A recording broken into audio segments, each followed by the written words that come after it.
国际空间站前段时间比较麻烦，因为它漏气了。不过最新的消息是，漏气的位置已经被宇航员们找到并且修补好了。这个本身倒没什么好说的，有意思的是他们用来找到漏气点的方法和用来修补的工具，相比起这台造价达到1600亿美元的高科技产品而言，实在是反差太大了。因为他们靠的是一袋茶包。我是百科全书火箭叔，今天我们就来聊聊这个故事。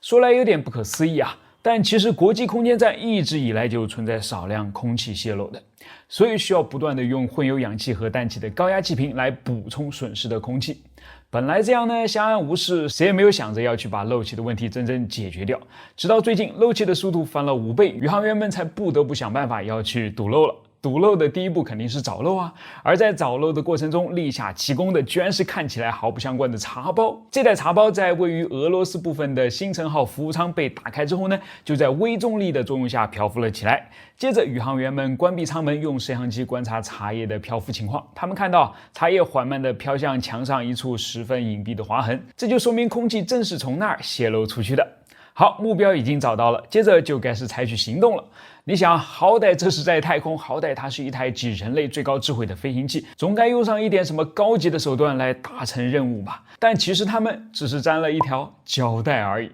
胶带茶叶解决了极端环境下最致命的问题，这实在是让我又对身边不起眼的小东西有了一种全新的认识，同时也让我想到这样一个问题：胶带它为什么可以用来粘东西？废话，不是因为它上面那层黏黏的胶吗？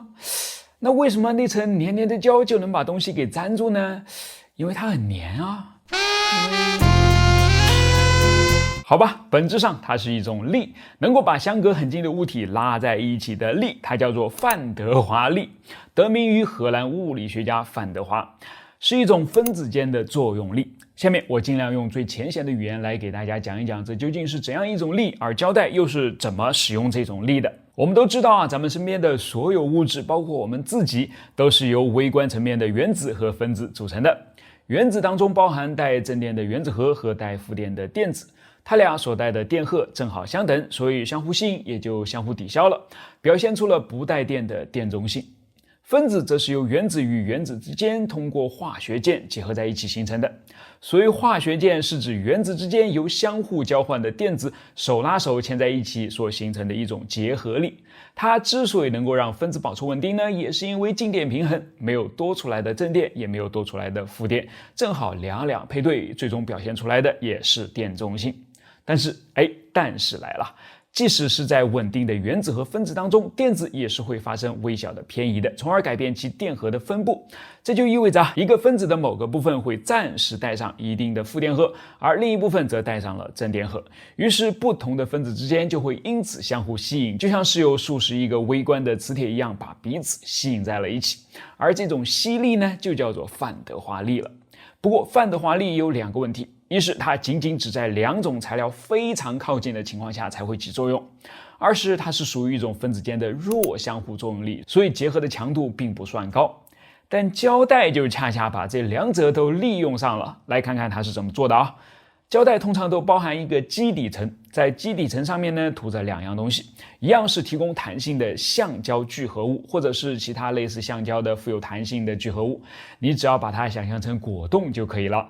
另一样呢是提供粘性的，称为增粘剂的化合物，两者组合在一起呢，就形成了一种特殊的粘弹性材料。胶带的粘性大小就是由这2者的比例，它们涂在基底层上的厚度以及基底层所使用的材料决定的。当胶带粘到物体表面上后，是不会发生任何化学反应的，相反呢，起作用的是一个物理过程。柔软的粘弹性材料流入到物体表面极其细微的缝隙和凹槽当中，将这些地方填满，与此同时也让自己的分子与物体表面分子之间的距离近到了足够产生范德华力的程度。在范德华力的拉拽之下呢，胶带自然就不容易从粘上去的地方揭开了。不过正如我们一开始说的，这个力呢就是一个弱相互作用力，所以你要是稍微用点力的话，还是可以把胶带给撕开的。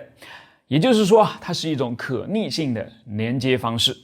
说到这儿呢，我就想到了硬币的另一面502，这个彻底不可逆的家伙又是用什么方式来粘东西的呢？